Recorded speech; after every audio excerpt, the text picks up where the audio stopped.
langkah kami Tuhan, memantapkan langkah kami Tuhan di tahun yang baru ini. Kami mau lebih menyala lagi, menyala lebih terang lagi. Dan inilah visi yang Kau berikan bagi kami di tempat ini. Terpujilah nama-Mu Tuhan. Urapilah hamba-Mu yang tidak berguna ini, yang hanya melakukan apa yang hamba harus lakukan. Urapi setiap telinga umat-Mu yang mendengarkannya. Kami menyambut dengan ucapan syukur, dan kami merobohkan setiap benteng-benteng yang dibangun oleh keangkuhan manusia, menolak pengenalan akan Elohim. Kami robohkan dalam nama Yesua. Kami menaklukkan segala pikiran hati kami kepada Hamasyah, dan kami menerima kebenaran firman-Mu di dalam nama Tuhan kami Yeshua Hamasyah. Haleluya, amin. Puji Tuhan. Silakan duduk, yours. Shalom. Oh, puji Tuhan. Satu mesin lagi dalam gereja ini mulai menyala, ya. Ibadah malam hari ini adalah ibadah wadah yang pertama, ya, dari 4 wadah, dan kita percaya gereja ini digerakkan atau memiliki 4 wadah pelayanan, ya. Yours, kaum pria, kaum wanita, ya, sekolah minggu, ya. Dan saya berharap mesin demi mesin mulai menyala, dan tahun ini kita akan melakukan perjalanan yang luar biasa. Amin. Haleluya. Saudara semangat, amin.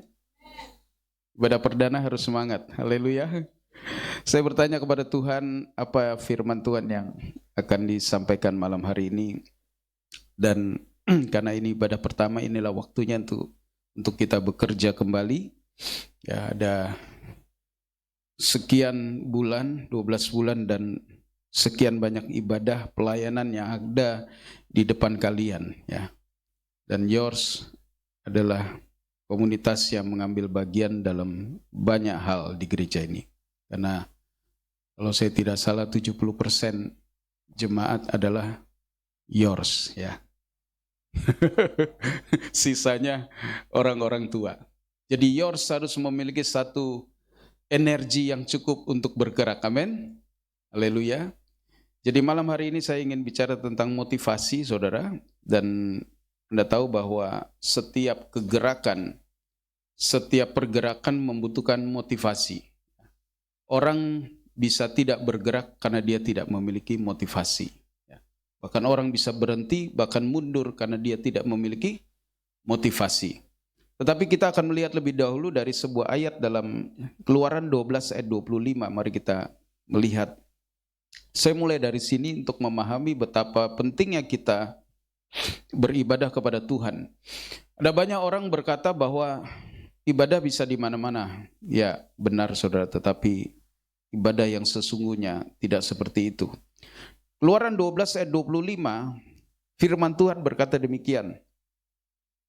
Dan akan terjadi ketika kamu masuk ke dalam negeri yang akan Yahweh berikan kepadamu, seperti yang telah Dia firmankan, maka kamu apa? Harus. Sekali lagi, dan akan terjadi, karena ini kitab Keluaran, waktu itu bangsa Israel belum masuk ke negeri Kanaan, belum masuk ke negeri perjanjian, dan Tuhan berkata, nanti kalau kamu masuk ke negeri yang akan Yahweh berikan kepadamu, seperti yang telah Dia firmankan, maka kamu harus memelihara apa? Ibadah ini. Saudara, ini adalah pertama kali kata ibadah muncul dalam firman Tuhan. Walaupun di TB munculnya itu di pasal yang ketiga, tetapi di pasal yang ketiga adalah turunan dari kata ibadah. Saya ingin menjelaskan lebih dahulu apa yang disebut dengan ibadah, apa yang dimaksud dengan ibadah, ya. Kata ibadah berasal dari satu kata dalam bahasa Ibrani, yaitu abad, ya. Aubad, bukan abad tapi aubad, ya. Aubad ini artinya to work and to serve. Bekerja dan melayani. Jadi ibadah bukan mengikuti sebuah ritual, tetapi ibadah adalah satu kegiatan yang aktif. Ketika kita hanya datang untuk duduk lalu menikmati apa yang disajikan di depan, saudara, di panggung, saya rasa kita belum ibadah. Kemarin saya dan Buga menonton sebuah ibadah dari sebuah gereja yang sangat besar, saudara, ya. Sangat besar.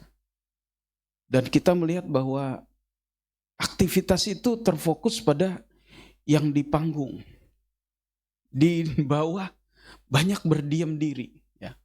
Ada yang nyanyi, ada yang hanya menonton, ya.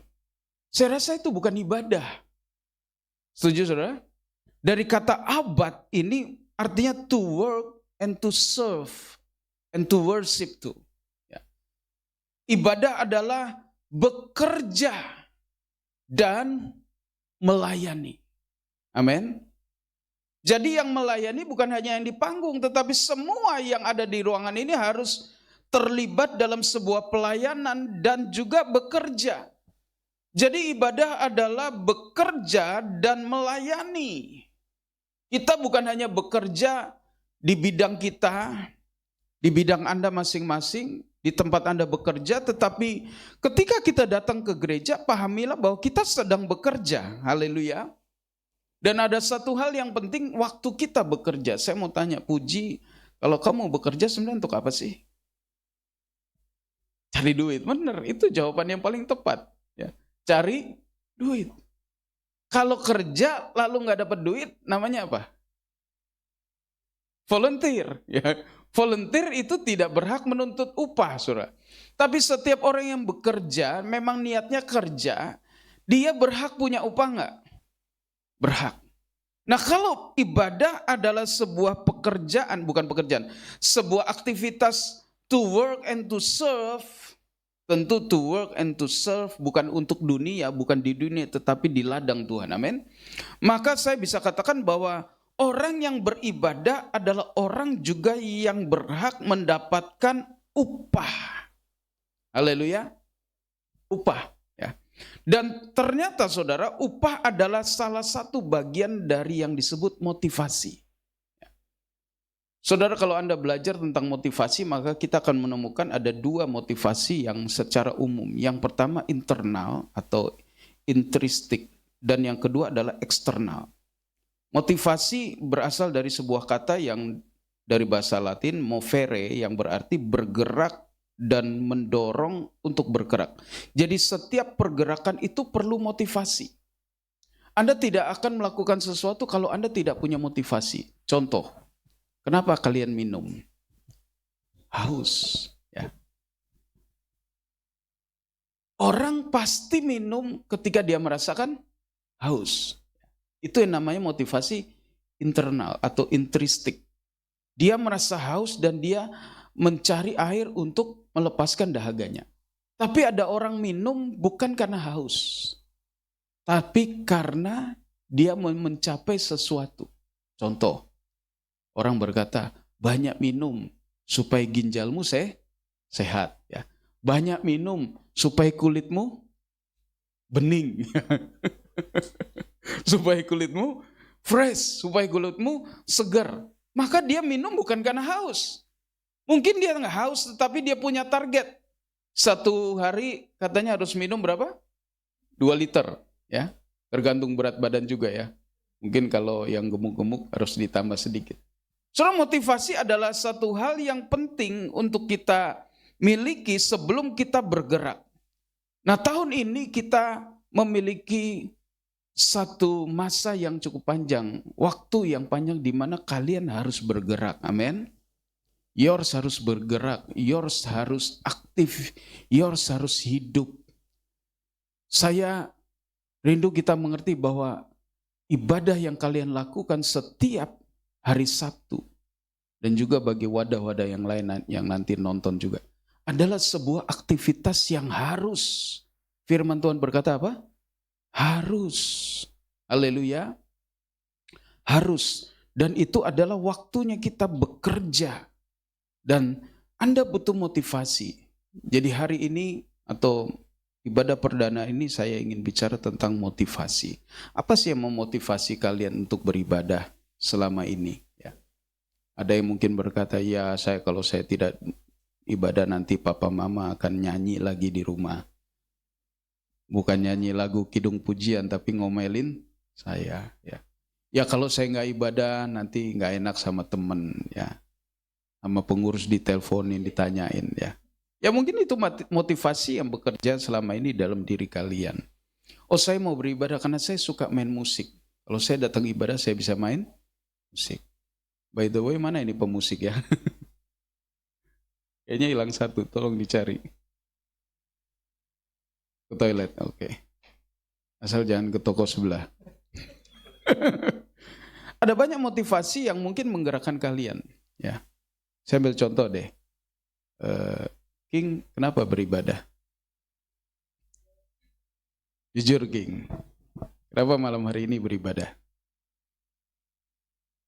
Dari hatimu yang paling dalam, dari pikiranmu yang selalu ingin menyelami pikiran Tuhan. Kenapa King beribadah? King tiap Sabtu hadir ya. Kecuali lagi ke Frata. Apa sih King yang membuat kamu beribadah?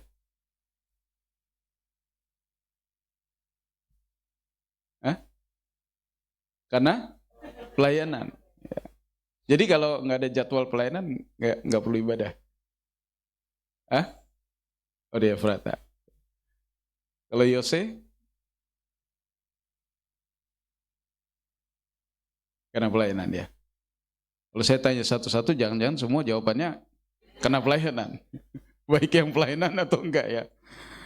Kadang anak-anak muda, kita bergerak tanpa kita sendiri menyadari apa sih motivasi kita. Kita bergerak seperti bola yang menggelinding. Coba ayo kita introspeksi dikit deh. Tanpa kita sadari, baik hari Sabtu, baik hari Jumat, baik hari Minggu, kita kemudian melakukan ibadah atau datang ke gereja beribadah, ya jadi sebuah rutinitas. Yang kita sendiri nggak tahu kenapa saya beribadah. Mirip waktu kalian sekolah. Ya udah, besok hari sekolah ya masuk. Besoknya lagi masuk, begitu terus. Yang kuliah juga gitu, yang kerja juga gitu. Kita tidak punya kejelasan sebenarnya saya ini beribadah untuk apa. Dan waktu kita tidak memiliki motivasi yang jelas dan kita sadari, yang kita apa? Sadari. Sadari. Yang kita realize bahwa ini motivasi yang harus saya pelihara, yang saya harus tahu, yang saya harus miliki supaya ibadah saya ini memang berjalan sesuai dengan motivasi yang sesungguhnya. Amin. Dan waktu kita memiliki motivasi yang pasti, bukan yang nggak pasti, maka kita akan berusaha tetap beribadah walaupun ada halangan. Saya percaya waktu kalian mau ibadah pasti kalian memiliki halangan. Ya, betul atau enggak? Ya macam-macam halangan. Nanti kita akan melihat. Orang yang memiliki motivasi yang jelas pasti dia akan berusaha overcome halangan itu. Tetapi jika tidak, mudah sekali kita ini terombang-ambing. Nah, yang saya perhatikan dalam firman Tuhan, ternyata Tuhan menggunakan motivasi ekstristik atau eksternal. Ya, tadi saya sudah jelaskan bahwa ada dua jenis motivasi. Yang satu motivasi yang sifatnya dari dalam mendorong keluar. Ya, contohnya minat. Ya. Orang main musik karena dia minat musik. Orang memegang multimedia karena memang dia minat multimedia. Orang pelayanan atau beribadah karena dia memang senang ketemu orang dan lain sebagainya. Motivasi yang sifatnya internal ya itu berasal dari dalam. Dan ada motivasi yang berasal dari luar. Misalnya ada hadiah, ada pujian, ada gaji ya. Tapi bukan pujian indah. Ada pengakuan, ada juga termasuk motivasi dari luar yang sifatnya hukuman. Jadi kalau kamu tidak ibadah, nanti kamu mendapatkan hukuman. Ya. Misalnya papa nggak kasih uang jajan kalau kamu nggak ibadah. Ingat berapa tahun yang lalu Om Edi memberikan sebuah reward bagi yang ibadah berapa menit di depan? 15 menit sebelum ibadah sudah datang dapat kupon. Ya, itu motivasi. Motivasi yang sifatnya eksternal, dari luar. Nah, motivasi eksternal ini juga termasuk hal-hal yang sifatnya punishment atau hukuman. Nah, ternyata Tuhan menggunakan motivasi eksternal atau ekstrinsik, ya, susah. Ekstrinsik, ya. Lebih gampang eksternal, ya. Ekstrinsik, ya, which is itu upah, ya.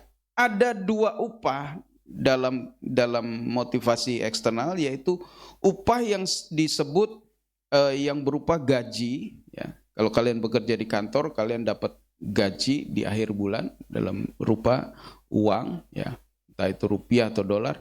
Ada upah atau upah yang sifatnya atau bentuknya reward, penghargaan, pahala, dan lain sebagainya.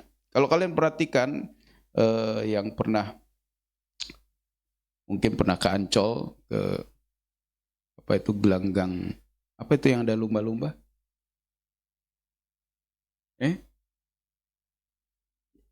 Bukan, yang ada kolam lalu lumba-lumbanya itu memperagakan kemampuan dia yang luar biasa, ya, bisa ngitung, ya. Jangan-jangan nih nggak pernah lihat. Udah gak zaman, ya. Gelanggang samudra, ya. Pernah nggak? Aduh. Wadi, mesti diajak jalan-jalan nih kayaknya. Jadi di Ancol ada satu gelanggang yang namanya gelanggang samudra, ya.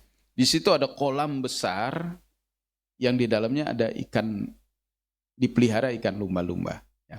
Nanti ikan lumba-lumba itu akan memperagakan kepintaran mereka. Macam-macam, ada yang bisa meloncat gelang yang ada apinya, ya. Ada yang bisa menari, ada yang bisa berhitung. Nanti oleh instrukturnya, oleh pelatihnya ditanya, ya, diberi papan tulis 1+1. Nanti dia jawabnya dengan apa? Dia mengetuk dengan paruhnya itu bel. Kalau jawabannya 2 berarti dia 2 kali teng teng gitu. Nanti dikasih soal lagi, 2 kali 3 berapa? 6. Nanti dia 6 kali gitu, teng teng teng teng teng teng teng. Nah, lumba-lumba itu harus selalu diberikan upah. Jadi pelatihnya itu bawa ember kecil isinya ikan kecil. Kalau dia jawab benar, dia akan diberikan 1 ikan. Setiap apa yang dia kerjakan yang benar akan diberikan ikan. Kalau dia nggak jawab benar, dia nggak akan dapat ikan. Itu adalah salah satu contoh daripada upah. Nah, Alkitab ternyata bicara tentang upah. Saya ingin kita mengerti bahwa Alkitab ternyata membicarakan tentang upah. Haleluya. Saya senang sekali bahwa Tuhan itu ngerti bahwa manusia itu lebih cenderung pada motivasi eksternal ketimbang motivasi internal. Karena Tuhan tahu kalau nungguin motivasi internal ini nggak jalan-jalan. Jadi malam hari ini saya ingin kita melihat bahwa Alkitab justru mengajarkan Tuhan itu menjanjikan upah ketika dia memulai sebuah pekerjaan. Nah, setidaknya ada beberapa upah yang dijanjikan oleh Alkitab, dan saya percaya ini adalah yang Tuhan janjikan untuk kita juga. Yang pertama, untuk orang yang bekerja melayani Tuhan. Kita membuka Matius 20 ayat 1 dan ayat yang kedua. Injil Matius pasal 20 ayat 1 dan 2. Jadi ada beberapa upah yang Tuhan janjikan. Yang pertama ada di Matius 20 ayat yang pertama dan ayat yang kedua. Firman Tuhan berkata demikian, sebab kerajaan sorga adalah seumpama seorang majikan yang pagi-pagi benar keluar untuk mempekerjakan para pekerja di kebun anggurnya. Jadi ada seorang tuan, ada seorang majikan yang memiliki kebun anggur dan dia membutuhkan pekerja, dia membutuhkan tenaga untuk mengelola atau mengerjakan kebun anggur itu. Ya jelas kalau dia sendiri ya tidak mampu ya. Maka pagi-pagi benar dia keluar untuk mempekerjakan para pekerja di kebun anggurnya. Ayat yang kedua. Dan setelah sepakat dengan para pekerja atas upah sedinar. Jadi sebelum pekerjaan itu dimulai, dia bicara tentang upah. Satu orang aku upah ya 1 dinar sehari. Dia menyuruh mereka ke kebun anggurnya. Dan kalau kalian perhatikan terus, maka setelah pagi-pagi itu ada kloter yang kedua, yaitu yang jam ketiga. Jam ketiga ini adalah jam 9 ya. Mulainya dari jam 6 ya. Jam 6 lalu jam ketiga berarti jam 9 ya. Lalu di jam 12 tuan ini memanggil lagi pekerja karena masih kurang. Ladangnya begitu besar dan pekerjanya kurang. Maka jam 12 dia panggil lagi, dia cari lagi pekerja. Nanti jam 3 kisah itu dilanjutkan, jam 3 dia mencari pekerja lagi. Karena pekerjaannya belum kelar. Hari itu harus kelar dan pekerjanya kurang. Sehingga dia panggil lagi jam 3 untuk beberapa pekerja yang lain. Dan sampai jam 5 dia masih panggil para pekerja, dan di akhir daripada hari itu dia mulai memberikan upah. Itu ada di ayat yang ke-8. Dan ketika menjelang malam, tuan kebun anggur itu berkata kepada mandornya, panggillah para pekerja itu dan bayarkanlah upah kepada mereka. Mulai dari yang terakhir, yang kerja jam 5 ya hanya kerja 1 jam, tapi dia dapat upah juga sama 1 dinar. Dan ini sudah kesepakatan. Baik yang jam 6, baik yang jam 9, jam 12, jam 3, jam 5, itu yang terakhir. Jadi mereka mulai diberikan upah dari yang paling terakhir bekerja, yaitu jam 5. Bayarkanlah upah kepada mereka mulai dari yang terakhir hingga yang pertama. Kisah ini tentu menjelaskan atau menggambarkan apa yang terjadi dalam kehidupan kita, anak-anak muda. Bahwa Tuhan punya sebuah ladang yang besar dan dia membutuhkan pekerjanya. Sebuah pekerjaan membutuhkan motivasi. Saya sudah katakan tadi, sebuah pergerakan perlu motivasi. Waktu kalian mau bergerak, kalian mau melayani, kalian mau beribadah, Tuhan juga memberikan motivasi kepada kalian. Dan firman Tuhan berkata bahwa motivasinya adalah upah. Jadi kita tidak boleh anti kepada upah. Tetapi ingat, ini upah yang disediakan oleh Tuhan di akhir daripada sebuah hari, yaitu upah dalam kekekalan. Dalam apa? Kekekalan. Amin. Bahwa setiap pekerja, setiap anak-anak Tuhan yang mengerjakan pekerjaan Tuhan, apapun yang kalian kerjakan, baik memainkan alat musik, baik kalian juga yang memuji Tuhan. Tadi saya sudah katakan bahwa beribadah adalah bekerja dan melayani. Waktu kalian memuji Tuhan di kursi kalian, oh hari ini saya tidak sedang dapat jadwal pelayanan, artinya kalian duduk di kursi. Lalu apakah dapat upah yang duduk kursi? Dapat. Kalau apa saudara? Kalau kalian beraktivitas dalam ibadah. Sayangnya ada banyak orang waktu nggak pelayanan, lalu duduk dan cuman diam. Saya yakin itu nggak dapat upah. Karena harus apa? Bekerja, amin. Harus menyembah, harus melayani Tuhan. Jadi waktu kalian duduk, kalian sedang melayani Tuhan. Waktu kalian menyanyi, kalian sedang melayani Tuhan. Ingat, kalau perlu menyanyi sampai bersuara. Haleluya. Sayangnya tempat ini terlalu dingin. Jadi susah untuk berkeringat. Tapi ingatlah, apapun yang kalian lakukan di dalam sebuah ibadah, itu adalah satu kita bekerja dan melayani Tuhan. Amin.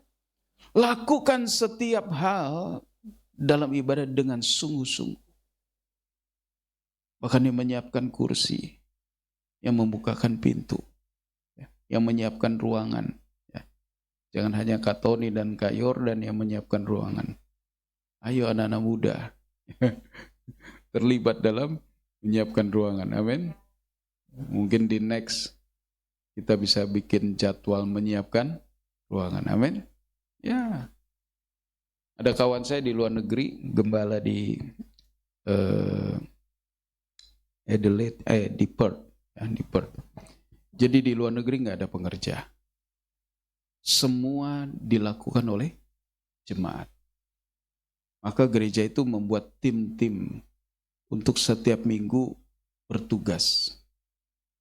Menyiapkan ruangan, membereskan ruangan, memvakum karena tidak pakai keramik ya, mereka pakai karpet, memvakum ruangan, menyiapkan alat musik.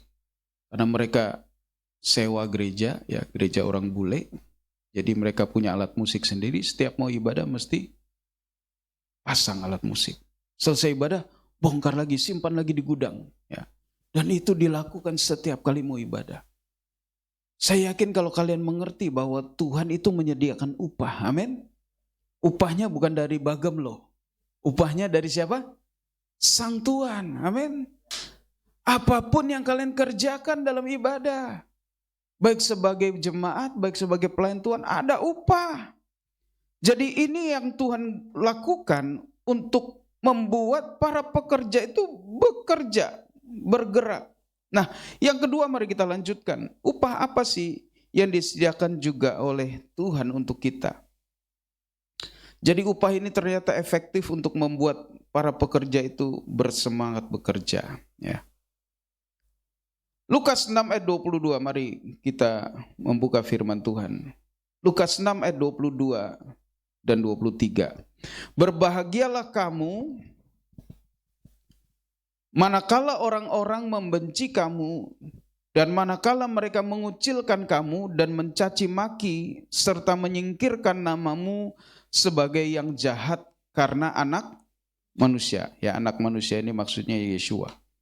Pada hari itu, ya, sekali lagi berbahagialah mereka yang dibenci, dikucilkan, dicaci maki. Ya. Pada hari itu, saya pernah menjelaskan, Martin Luther pernah berkata, ada 2 hari yang penting dalam hidup kita. This day and that day. Hari ini dan hari itu. Hari ini adalah kesempatan kita di bumi untuk melakukan segala sesuatu yang semuanya akan berpengaruh pada hari itu.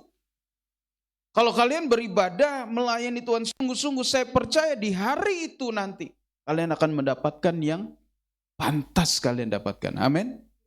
Ayat yang ke-23, pada hari itu bersukacitalah dan bergembiralah, karena lihatlah apa?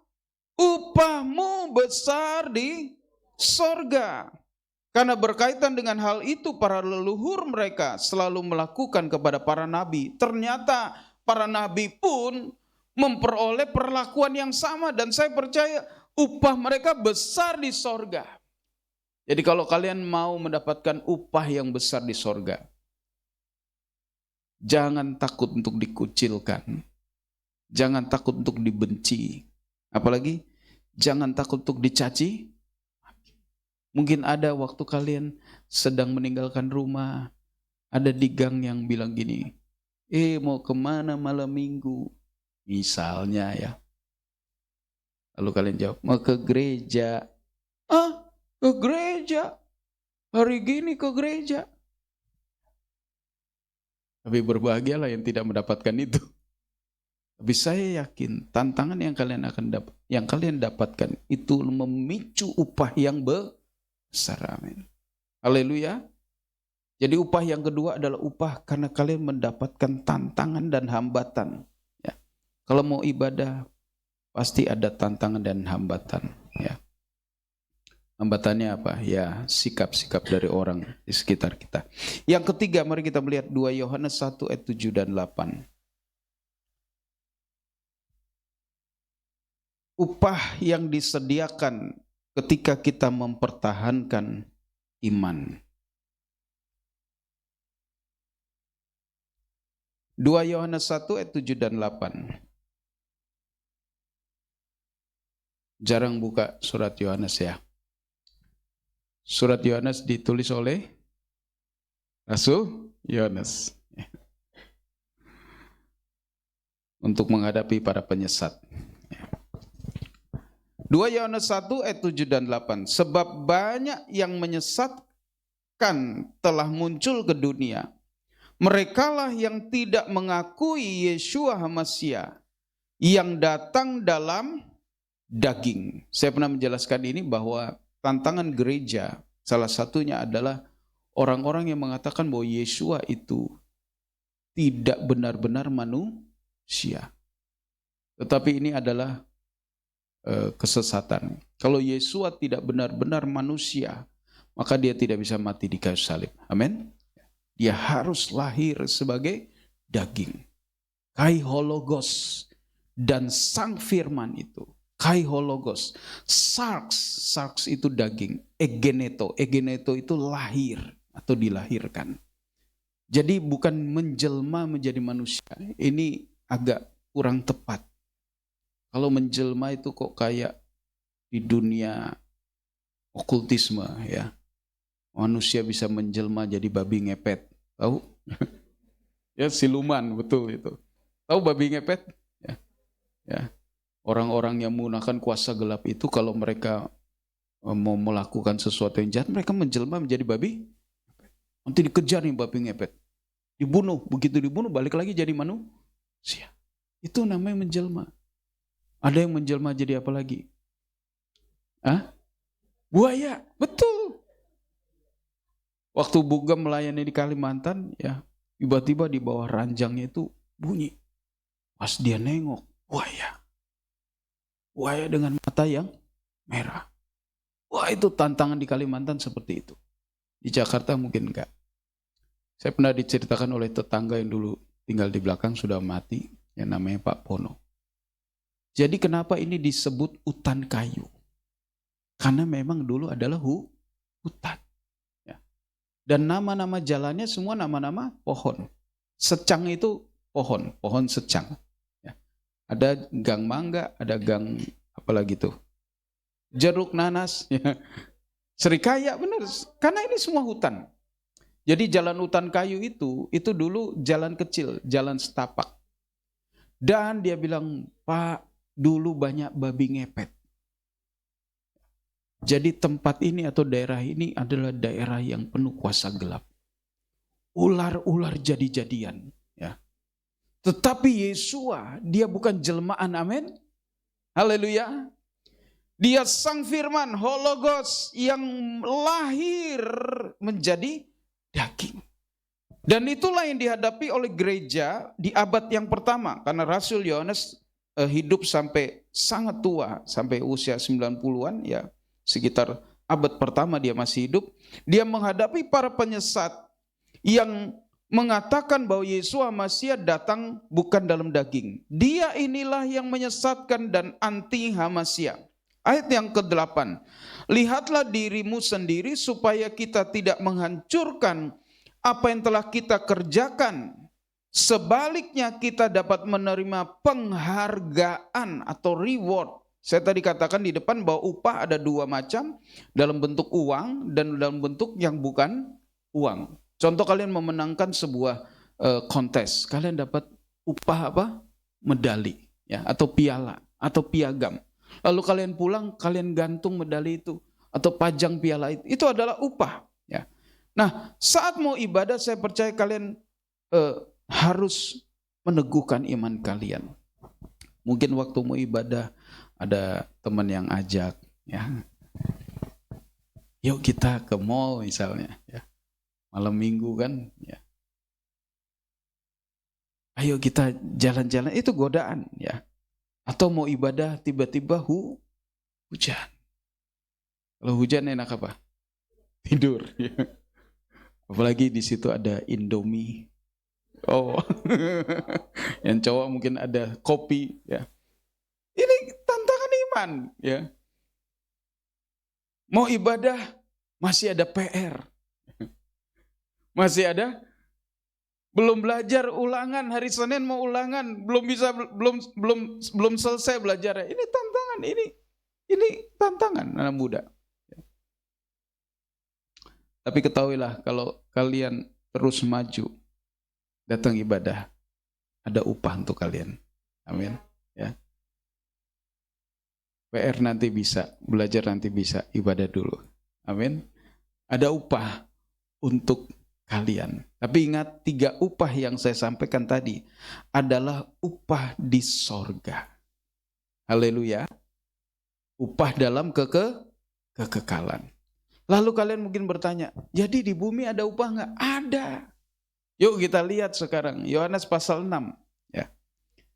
Tuhan itu baik, dia bukan hanya memberi upah di kekekalan di sorga. Ya.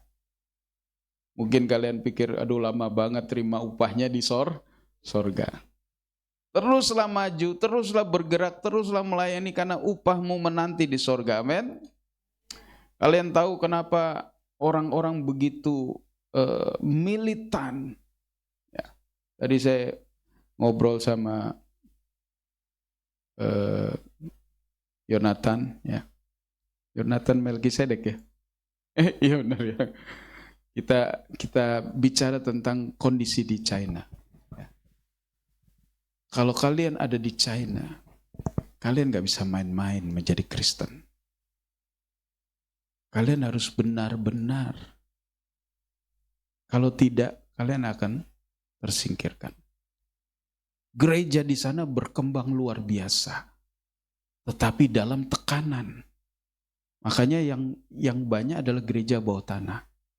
Ada gereja di atas sana ada juga ya, besar-besar juga ya. Tapi mereka harus taat pada aturan pemerintah ya. Bagi gereja yang sungguh-sungguh mereka akan menghadapi tekanan, aniaya. Jadi kita ini sangat enak. Apalagi dengan undang-undang yang baru, kalian sudah tahu undang-undang yang baru dirilis kemarin. Saya mau kasih tahu, kita itu semakin dimanjakan oleh dunia. Pemerintah ya baik, pemerintah tuh melindungi.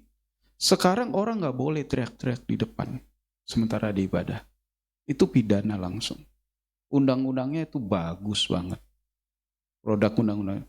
Tapi di sisi yang lain gereja menjadi tidak militan. Saya yakin ini ada sisi baik, ada sisi buruk. Sisi buruknya adalah membuat gereja Tuhan kehilangan militanisme. Kita itu menjadi anak Tuhan yang akan cengeng. Tidak tough.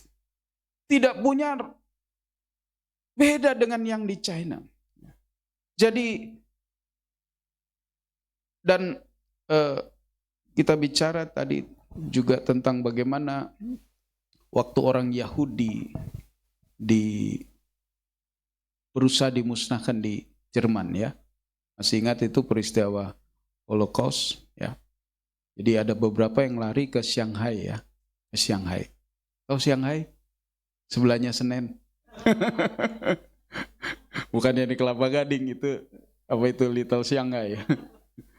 Jadi orang-orang Yahudi tahun berapa itu ya yang di Jerman, lupa ya.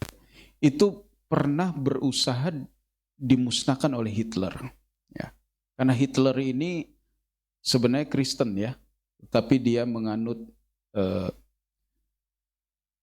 replacement theology ya. Jadi replacement theology itu gini.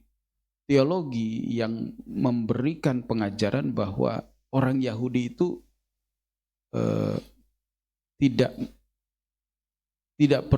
kalau bisa dimusnahkan, ya, gitu ya. Jadi mereka berusaha dimusnahkan di Jerman. Saya pernah melihat foto-fotonya. Jadi kalian tahu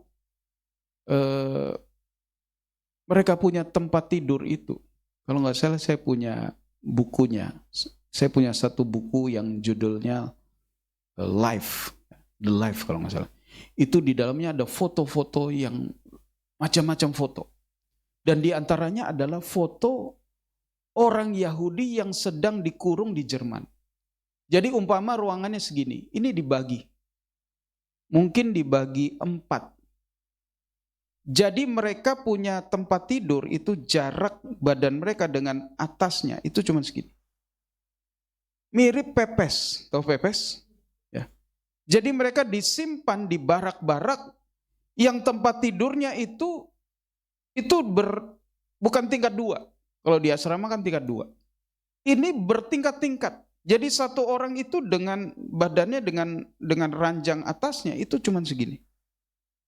Benar-benar mereka disiksa. dan mereka berusaha dimusnahkan. Nah, beberapa yang berhasil lari dari Jerman, mereka lari ke Shanghai. Dan saya berpikir, oh, mungkin ini juga salah satu alasan Tuhan memberkati China. Dan China menjadi bangsa yang kuat juga. Superpower, ya, saingannya dari Amerika. Kalian tahu, saya pernah mendengar kenapa bahasa Inggris itu menjadi bahasa yang mendunia. Itu juga dianggap sebagai hadiah dari Tuhan. Untuk Inggris yang yang menjadi pemrakarsa kemerdekaan Israel di tahun 1948. Jadi Inggrislah yang memprakarsai kembalinya orang Israel dari berbagai belahan bumi, ya, datang kembali ke Israel dan mendirikan, memerdekakan kembali negara. Dan sejak itu negara Israel ada lagi. Tadinya sudah nggak ada, ya, sudah hilang. Makanya Palestina itu menduduki sisi barat, tepi barat, itu karena Israel waktu itu memang tidak ada. Mereka terbuang, terpencar kemana-mana. Nah, kita melihat bahwa Tuhan itu bukan hanya menyediakan upah di sorga, tetapi juga di bumi. Yohanes 6 ayat 12, mari kita perhatikan bagian daripada sebuah kisah yang kalian pasti tahu, kisah di mana Yeshua menggandakan 5 roti dan 2 ekor ikan menjadi cukup, bahkan berlimpah untuk ribuan orang. Ribuan, Alkitab mengatakan yang wanita saja 5.000, ya. Jadi bukan hanya 5.000, tentu ada yang pria, ada yang anak-anak. Nah, di akhir daripada kisah ini, setelah roti itu, ayat 11 kita baca lebih dahulu, Yohanes 6. Dan Yesua mengambil roti itu dan setelah mengucap syukur, dia membagi-bagikan kepada para murid itu dan para murid itu kepada mereka yang duduk. Jadi dari tangan Yesua, roti itu dibagikan kepada para murid. Ada 12 murid, ya, dari 5 roti itu Yesua bagi. Tak, 12 murid. Dan dari para murid kepada mereka yang duduk, yang ribuan itu. Demikian pula halnya dengan ikan-ikan itu, sebanyak yang mereka inginkan. Mungkin waktu itu rame, ada yang teriak, minta sini, minta situ. Wah, luar biasa. Ayat 12, dan ketika mereka telah dikenyangkan, setelah kenyang, dia berkata kepada para muridnya, kumpulkanlah potongan-potongan yang berlebih. Tidak disebutkan apakah hanya roti plus ikan atau hanya ikan, tetapi tentu yang utama roti. Kumpulkanlah potongan-potongan yang berlebih agar tidak ada yang terbuang. Yang pertama dari ayat ini saya ingin kita mengingat bahwa sekecil apapun berkat Tuhan, hargailah itu. Amin. Ya. Kadang recehan itu kita nggak hargain, main taruh aja, ya. Walaupun kalau dikumpulkan itu besar jumlahnya. Kalian tahu saya waktu remaja, saya pernah membeli TV dari hasil celengan. Jadi saya dari kecil suka menabung. Dan zaman dulu kenapa disebut celengan? Karena tabungan itu memang bentuknya kayak celeng. Tahu celeng? Babi. Terbuat dari tembikar, dari tanah liat, ya. Ada lubangnya kecil untuk memasukkan uang. Dan namanya anak kecil, uang jajannya ya receh. Ya. Saya masukkan, ya. Saya kumpulkan. Lalu satu saat saya pecah. Karena nggak ada pintunya, ya, harus dipecah. Perang pecah, kita dapat uangnya. Kumpulkan. Pertama kali saya beli TV kecil, ya. Itu tahun 80-an. TV itu masih hitam putih. Sebesar inilah, ya. Mungkin kalau saya nggak salah ingat 12 inch atau 14 inch. Saya beli dari hasil celengan. Jadi rajin-rajinlah menabung anak muda. Karena Oma Titik Pusma berkata, kalau banyak tabunganmu bisa keluar negeri. Ya. Jadi Yesus berkata kepada murid-muridnya, kumpulin yang sisa. Kumpulin. Kalau nggak disuruh kumpulin mungkin tidak dikumpulkan. Dan apa yang terjadi?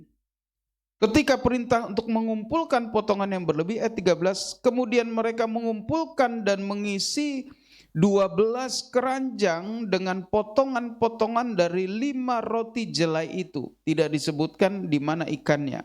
Jadi saya bisa gambarkan mungkin hanya roti yang dikumpulkan. Ya. Kemudian mereka mengumpulkan dan mengisi 12 keranjang dengan potongan-potongan dari 5 roti jelai itu, yaitu apa yang berlebih seusai makan. Kemudian ketika melihat tanda-tanda yang telah Yesus buat, orang-orang itu berkata, dia adalah benar-benar nabi itu yang datang ke dunia. Saudara, anak muda lihat, yang sisa berapa? 12. Menurut kalian, kenapa 12? Alkitab tidak pernah kebetulan. Alkitab tidak pernah sembarangan menulis angka. Saya yakin 12 ini karena di situ ada 12 murid Yeshua. Kalau ada 12 bakul, karena firman Tuhan berkata mereka sudah kenyang, berarti yang 12 ini untuk siapa? Untuk para murid. Yordan dapat 1, ya. Tony dapat 1. Ya. Semua murid dapat 1 bakul masing-masing. Iya kan? Kalau ada 12 bakul berarti atau 12 keranjang, berarti masing-masing murid dapat 1 keranjang. Dan kisah ini bukan sekedar menyatakan mujizat dan kuasa Tuhan.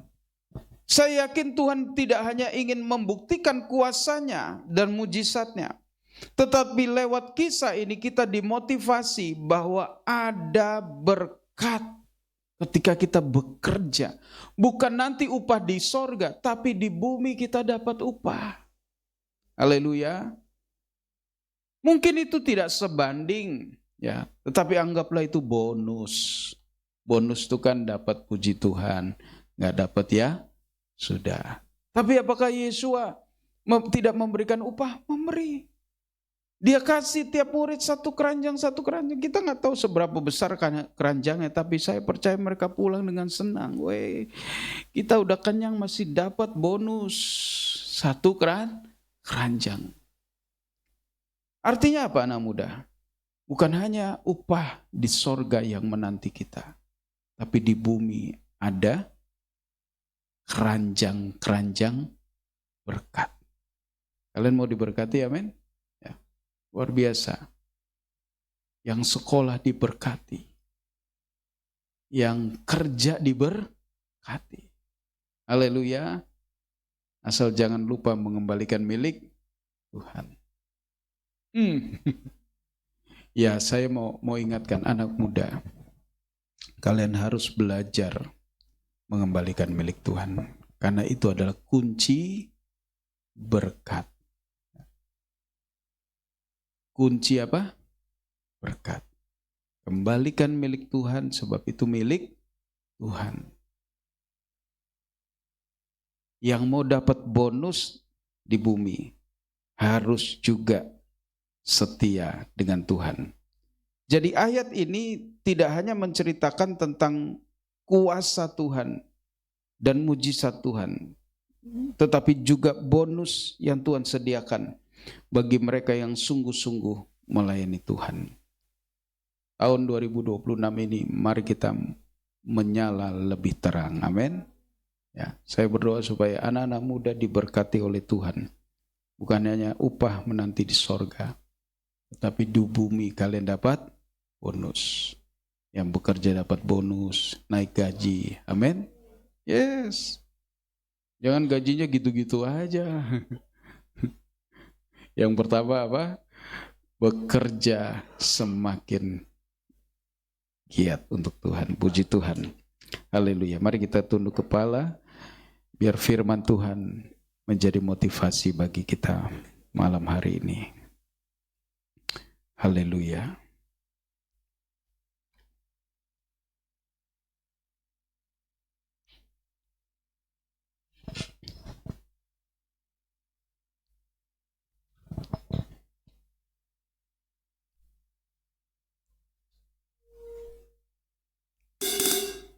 Kita nyanyikan sebuah lagu, apapun yang terjadi di dalam hidupku ini.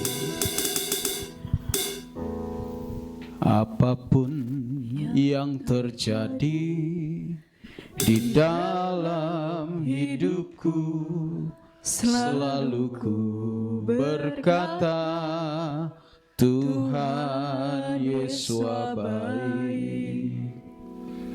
Dalam segala hal yang terjadi, tetap ku berkata, Tuhan Yesus baik. Apapun yang terjadi, apapun yang terjadi di dalam hidupku, selalu ku berkata, Tuhan Yesus baik.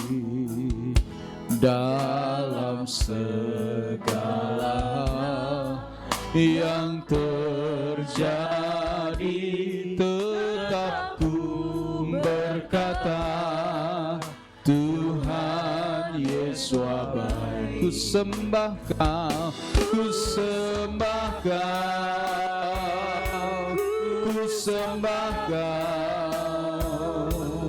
Tak dapat ku membalas kasih-Mu. Ku sembah Kau, ku sembah Kau, Bapa. Ku rindu selalu menyenangkan-Mu. Apapun yang terjadi di dalam hidupku ini, apapun yang terjadi di dalam hidupku, selalu ku. Mari kita bangkit berdiri. Tuhan Yesus baik. Dalam segala hal yang terjadi, tetap ku berkata, Tuhan, oh ku sembah Kau, ku sembah Kau. Tak dapat ku membalas kasih-Mu. Ku sembah Kau, ku sembah Kau, Bapa. Ku rindu selalu menyenangkan. Ku sembah Kau. Mari kita melayani Tuhan lewat ibadah kita. Haleluya. Oh, tak dapat ku membalas kasih-Mu. Yesus datang bukan untuk dilayani, tetapi untuk melayani. Biarlah tahun ini kita mendedikasikan hidup kita untuk melayani. Haleluya.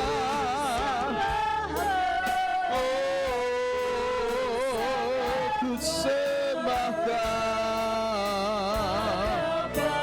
Kerjakan tugas pelayanan-Mu dengan sungguh. Upah menanti Engkau di sorga. Bonus Tuhan sediakan di muka bumi ini. Bapa, angkat hatimu, katakan ku sembah Kau. Ku sembah, haleluya. Tak dapat ku membalas kasih-Mu. Dengan sungguh kita sembah Tuhan. Oh Bapa, ku rindu selalu menyenang. Ku rindu selalu menyenangkan-Mu. Ku rindu selalu menyenangkan-Mu. Haleluya, haleluya, haleluya, haleluya. Terima kasih Tuhan. Ku sembahkan, ku sembahkan. Naikkan suaramu, biar sorga mendengar pujian dari umatnya. Ku sembahkan, ku sembahkan Bapa. Mari ambil komitmen. Di tahun ini kita akan bekerja dan melayani Tuhan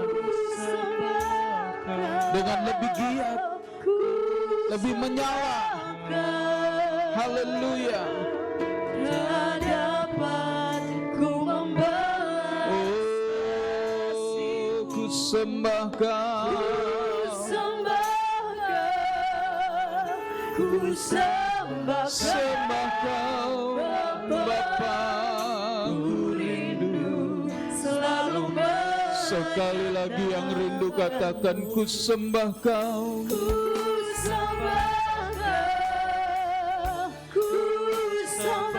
Bisa minta dengan kasih Yesua, Saudara Yonatan akan berdoa mewakili kita sekalian. Ku sembah Kau, ku sembah Kau.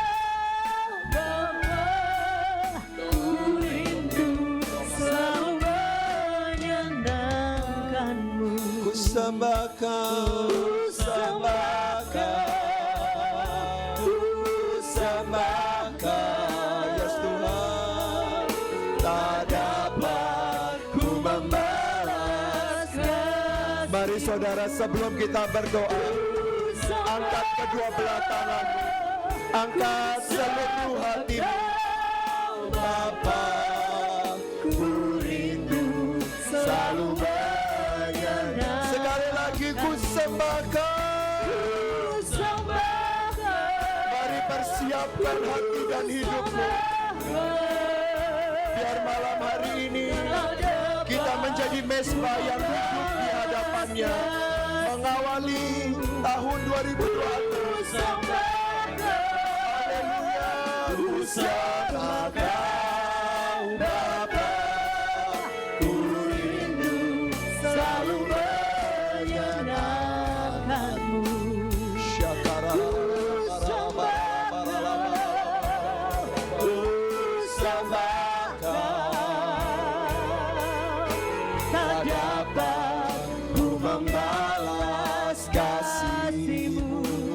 kami.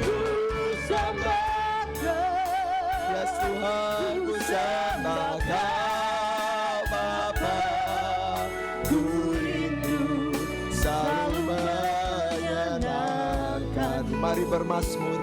Mari engkau yang bisa berbahasa roh, engkau boleh berbahasa roh. Engkau yang belum bisa berbahasa roh, engkau boleh bermazmur. Sembari kita mempersiapkan hati kita.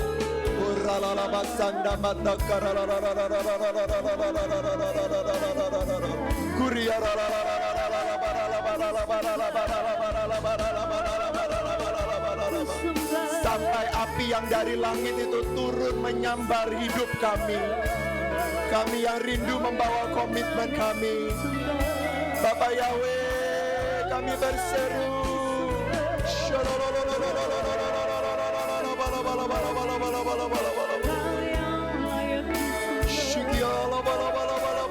Kami menyembah-Mu Tuhan.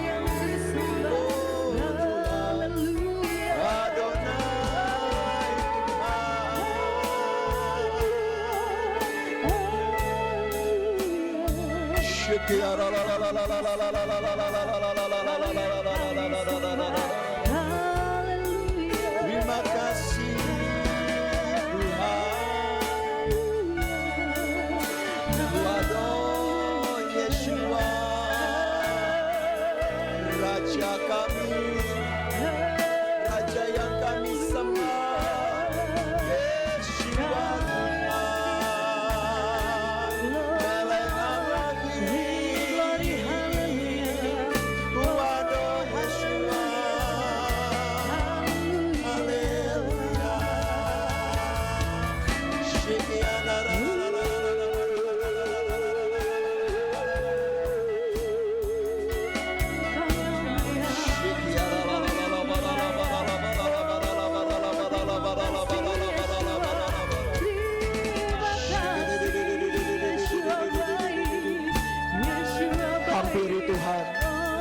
Ada pengurapannya di tengah-tengah setiap kita. Siapapun engkau hampiri Tuhan saat ini dalam doamu.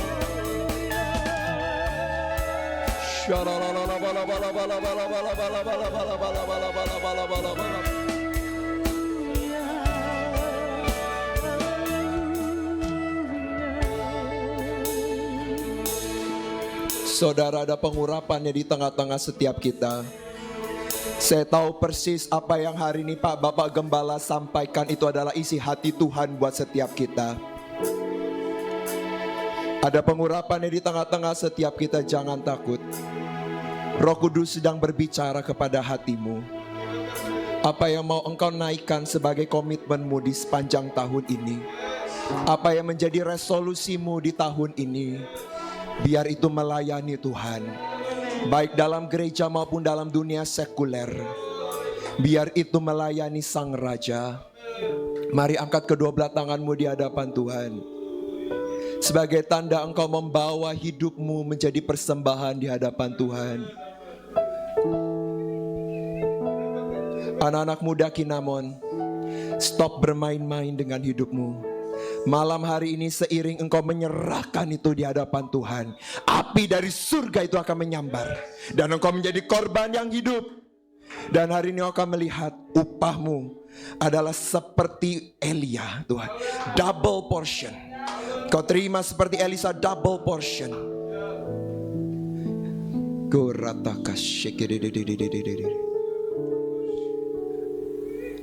Engkau yang tahu.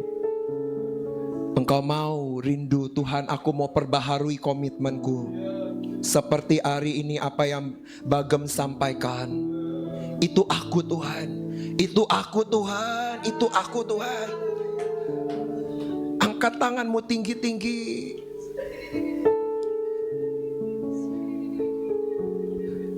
Ini anak-anakmu ya Tuhan. Mulai berdoa, mulai berkata-kata dengan akal budimu, serahkan. Mulai Tuhan, Tuhan Yeshua, aku serahkan. Semua rencana dan komitmen, kerinduan hati, pergumulan, bahkan keraguanmu serahkan. Karena Tuhan tidak pandang hina keraguanmu, tapi Tuhan mampu buat keraguanmu menjadi motivasi untuk engkau maju bersama dengan Tuhan.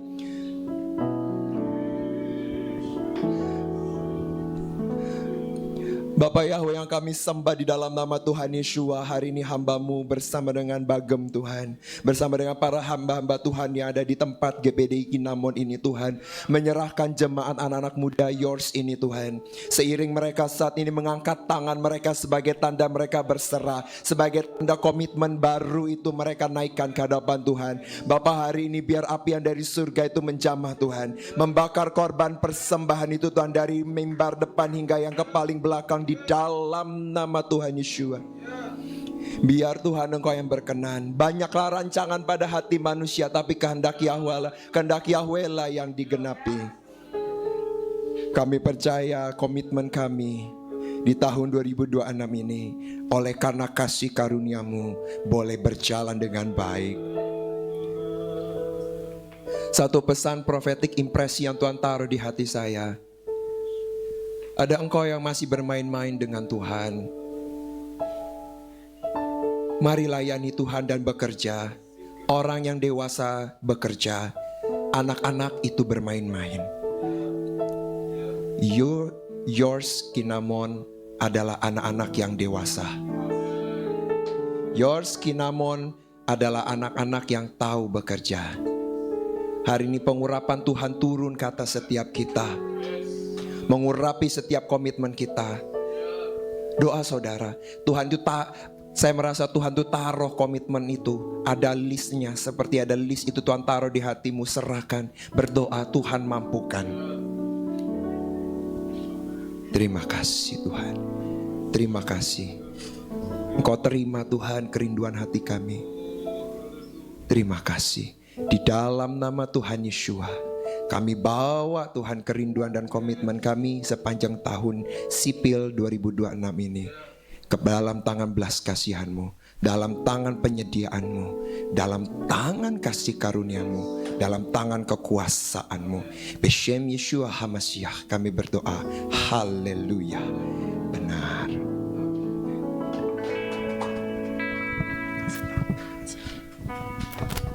Puji nama Tuhan. Teman-teman diberkati oleh kebenaran firman Tuhan. Haleluya, puji nama Tuhan. Sekarang kita akan memberikan korban persembahan. Sebelumnya kita akan bersatu di dalam doa. Bapa kami yang baik yang bertata di dalam kerajaan surga, terima kasih Tuhan untuk kebenaran firman-Mu yang telah Engkau berikan, Engkau tanamkan di dalam hati kami. Biarlah Tuhan ini boleh menjadi motivasi yang baru di dalam kehidupan kami, untuk kami beribadah, untuk kami melayani-Mu Bapa di tahun ini. Biarlah kami boleh semakin menyala Tuhan di dalam Engkau Bapa, di dalam pekerjaan-Mu Tuhan di dunia ini, selama kami masih memiliki kesempatan. Dan Tuhan, tibalah saatnya kami ingin memberikan Tuhan sedikit dari apa yang telah Engkau berikan kepada kami Tuhan. Engkau telah memberkati kami dan kami ingin memberikan persembahan yang terbaik dengan kerelaan hati kami Bapa. Biarlah persembahan kami ini boleh memberkati Tuhan pekerjaan-Mu di tempat ini Tuhan, di Yours Kinamon, di GPD Kinamon Tuhan. Inilah yang menjadi doa kami Bapa. Tuhan berkati tangan-tangan yang memberi maupun yang belum bisa memberi Bapa. Kami alaskan doa ini di dalam nama Tuhan Yesus HaMashiach. Haleluya. Amin.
Hanyalah bagimu, hanya untukmu yang termulia, berkenan bagimu. Biar hidup kita bersinar, bersinar bagi kemuliaan dan keagungan-Mu Tuhan, kebesaran-Mu, ku bisa semuanya.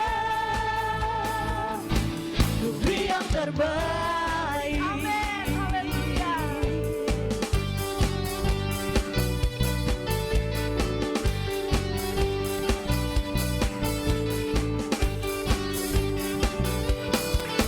Puji nama Tuhan. Biarlah ini menjadi komitmen kita, komitmen Yours yang baru, untuk kita bersinar bagi kemuliaan nama Tuhan. Amin. Puji Tuhan. Silakan kembali duduk. Untuk pengumuman, besok kita akan kembali bertemu di dalam ibadah raya hari Minggu di jam 9 pagi. Teman-teman Yours, mari kita ajak teman-teman kita untuk datang beribadah kepada Tuhan, supaya mereka juga boleh menemukan keselamatan, mereka boleh merasakan hadirat Tuhan, mereka boleh menerima kebenaran firman Tuhan. Dan kita akan bertemu kembali di dalam doa Jumat minggu depan di jam 7 malam di lantai 2. Dan kembali lagi kita akan bersekutu di dalam ibadah Yours di hari Sabtu seperti biasa jam 7 malam. Teman-teman, mari sama-sama kita bangkit berdiri, kita akan mengakhiri ibadah kita di malam hari ini. Haleluya. Terima kasih Tuhan.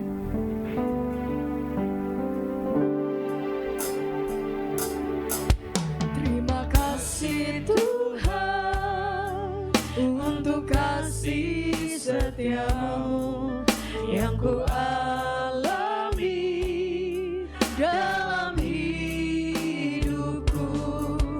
Terima kasih Yesus untuk kebaikanmu sepanjang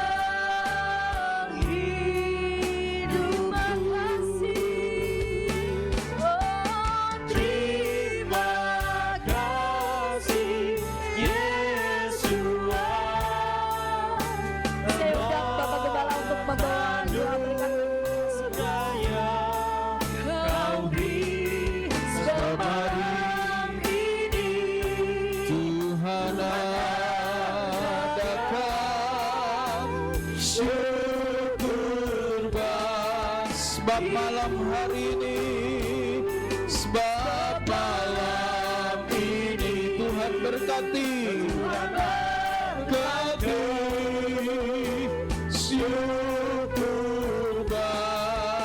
syukur bagimu, syukur bagimu, syukur bagimu. Haleluya. Sungguh kami diberkati malam hari ini Tuhan. Biarlah komitmen yang kami telah ambil di akhir daripada ibadah ini itu berkobar terus dalam hati dan pikiran kami. Biarlah api dari sorga yang membakar persembahan hidup kami Tuhan. Haleluya. Terima kasih Bapa Yahweh. Kekasih di dalam Tuhan, Yours, aku serahkan kau kepada Tuhan dan kepada firman kasih karunia-Nya yang berkuasa untuk membangun kalian dan memberikan kepada kalian berkat bagian yang Tuhan sediakan bagi orang-orang yang telah Ia kuduskan. Angkatlah tanganmu dan terimalah berkat ini. Yahweh memberkatimu dan melindungi engkau. Yahweh menyinarimu dengan wajah-Nya dan memberimu kasih karunia. Yahweh menghadapkan wajah-Nya kepadamu dan memberimu damai sejahtera. Pulang dan bawalah berkat ini, jadilah saksi bagi Tuhan kita Yeshua HaMasyiah sampai reka fajar hari Maranatha. Ia datang kedua kali menjemput kita para salehnya di dalam berkat nama Tuhan Yeshua HaMasyiah. Haleluya. Bapa, terima kasih. Bapa, terima kasih. Bapa di dalam surga, ku berterima kasih. Amin.